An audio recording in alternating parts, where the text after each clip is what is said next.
Қайырлы күн, тігінші ханымдар. Мінекей, мен жіберген сіздерге, мен берген PDF лекалаларды барлығын шығарып, осылай меткасымен келтіріп, біріктіріп аласыздар. Сіздерге мынандай детальдар беріледі. Қараңыздар, алдыңғы бой, артқы бой, жең. Мына жерде жеңінде екіге бүктеліп тұр. Мінекей жең. И тағы да мынау артқы бойдың кокеткасы, жағаның стойкасы, жағаның отвороты, несі қайырмасы, иә. Мынау бізде завязкамыз. Қаласаңыздар, завязканы ұзындау қылып жасай беруге болады. Мынау бізде мына жерде жеңге тігілетін арнайы өзіміздің неміз, обработкамыз. Мынау бізде манжет. Сіздерде лекалада манжет былайынан берілген. Сіз кроить ету үшін осылай әдейі осылай берілді. Мысалы, мынаны тік етіп, былайынан түзу етіп қиып алсаңыздар да болады. Не обязательно мына жерін скруглять етуге. Бұл по желанию. Енді сіз тігінді енді бастап жатқан болсаңыз, бұл жерін төртбұрышты етіп алсаңыз дұрысырақ болады. Тігіп бастағанға. И қалта деталі. Енді алдыңғы бой мен артқы бойдың толығырақ тоқтала кететін болсақ, қыздар, крой жұмысы кезінде қараңыздар, мынау бізде артқы бой деталі. Артқы бой деталі бұл кокеткаға тігілетін жері. Қазір мен көрсетейін. Мінекей бізде артқы бой және кокеткасы қалды. Артқы бойда қараңыздар, мына жерде кокеткадан артқы бойдың өзі основной деталі үлкендеу. Неге өйткені мына жерде бізде завязка болады, арты ашық болады. Сол себепті де мына жерде завязканың орындарын белгілеп кеттім. Енді әр адам өзінің қалауына қарай завязкасын істеуге болады, не болмаса түймелік жасауға болады. Бұл жерде екі вариантпен тігуге болады. Қараңыздар, мына аралықты қиып алып, содан кейін барып жаңағы арасына жаңағы немізді, жаңа завязкаларымызды салып барып тіксеңіздер болады. Не болмаса бірден қараңыздар, мына былайынан қайырып көрсетейін сіздерге. Бұл енді крой кезінде нақтырақ көрінеді. Қараңыздар, мына жерде міне былай, мына қосымша тігілуге, қайыруға берілген қосымша, бізде. И былайынан тігесіздер. И осыны тіккен уақытта мына завязкаңызды осылайынан тігіп жіберуге болады. Так, былай көрсетейін. Мынаны бірінші былайынан тігіп алып, содан кейін барып мынаны бүктеп, и былайынан тігесіздер. Қараңыздар, сонда сіздерде осындай завязка түрі шығады. Мінекей осылай. И бір вариант, мына жерден мынаны кесіп алсаңыздар болады. Кесіп алып, егер де мына жақтан анандай қылып, мына мысалы былай тігілген кезде, қараңыздар, мына жерде сіздерде не қалады, соны осыны болдырмас үшін, аның арасына келтіріп былайынан тігу үшін, онда сіздерге мынаны кесіп алу керек болады. И то кескен кезде мына жерде тігіске қосымша қалдыру керек болады.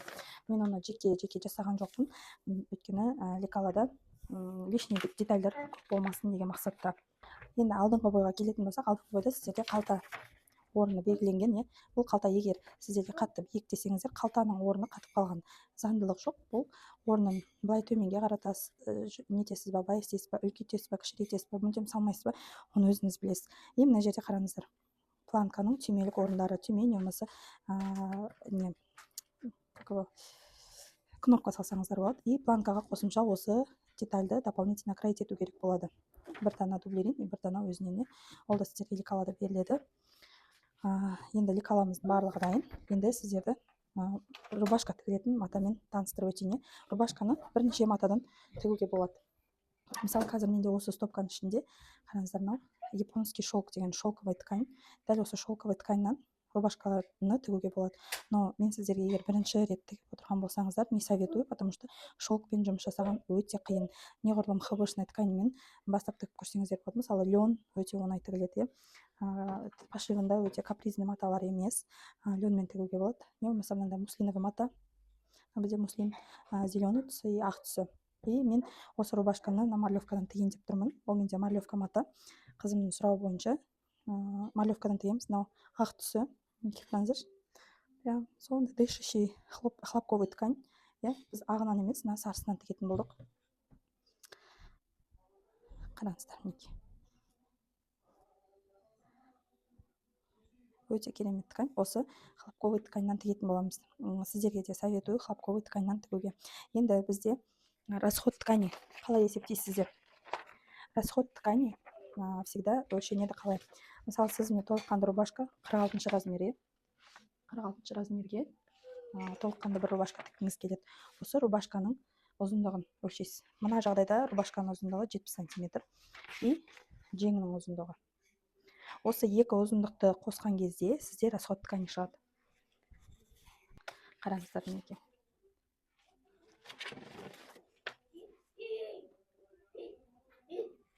Кішкене алыстатайын. Расход ткани қараңыздар қалай өлшейміз. Бір рубашкаға кететін расходты қалай санайсыздар? Қыздар, бізде рубашка стандартный жағдайда тігіледі. Мен берген лекалада рубашкамыздың ұзындығы 70 сантиметр. Мінекей мына жерде 67 болып тұр, негізі мына жақ төменге түсіңкірек болып тұр. 70 сантиметр ұзындығы и соған жеңнің ұзындығын қосамыз. Жеңнің ұзындығын қосамыз. Қараңыздар. Жең бізде 57 сантиметр, примерно грубо айтқанда 60 сантиметр деп алайық. Сонда 70-ке 60-ты қосатын болсақ, бізде 1-30 сантиметр, 1 метр 30 сантиметр мата бізге бір рубашкаға кететін шығын. Мысалы, сіз ол шығынды тек қана рубашкаға емес, тігілетін кез келген бұйымға всегда длина изделия және длина рукава қосылады. Сонда сол сіздің жаңағы расход тканіңізға кететін расходыңыз деп солай есептелінеді. Ал енді бұл қандай размерге дейін? 52-ші размерге дейін осы расходты алсаңыздар болады. Ал 52-ден жоғары уже ол тағы да қосымша бір длина изделие қосып өлшейсіздер. Расходты солай аласыздар. Енді кішкене астатып қалады ол жағдайда, но жаңаға жетпей қалғаннан гөрі матаңыз толық жеткені абзал. Қыздар, матамызды өзімізге ыңғайлы етіп, міндетті түрде барлық технический жаңағы нелерін жасап, үтіктеп, бір жуып алып, ана жерде мата менде 2-ге бөктеліп жатыр. Ар жағы менде сгиб, бер жағы 2 кромкасы. Примерно былай көрсете салайын, қараңыздар. Менде кромка жағы, бұл жерде менде 2 метр мата бар. Қараңыздар, мына жақта қалғаны бүктеліп жатыр. Мінекей мына жерден көрсетіп өтейін. Мына жерде бізде сгиб. Матаның қайырлаған жері. Енді мен қазір жерге жайып қойып көрсетіп жатырмын сіздерге, түсінікті болу үшін. Матамызды 2-ге осылай бүктеп аламыз. Бізде артқы бойда да, алдыңғы бойда да арты ашық болады. Сол себепті мен осылай сгиб жақтарын неге салдым? Кромка жағына қарай салдым, қасына жеңді қойдым. Содан кейін ана сгибқа кокетка жағаларды қойдым. Мына жерде бос орында бізде кокетканың екіншісі болады. Әр детальдің өзінде қайсысынан қанша дана жасау керектігі жаңағы жазылған, қайсысынан дублерин қиямыз, ол да жазылған. И мына жерде бір айта кететін жағдай, артқы бойда қараңыздар, мына жерде мен мына сызығымызды, лекалада басқаша, мына жерде қайырып тастағанмын. Былай көрсетейін, мен бұл жерде люксовый қылып жасайын деп тұрмын. Яғни мына завязкаларымызды арасына салып тігейін деп тұрмын. Енді дәл осы мына жерде қиып алып тасталған детальды дополнительно дублериндап қиып алатын болам, дублеринмен бірге. Мына неге завязкаға келетін болсақ, қыздар,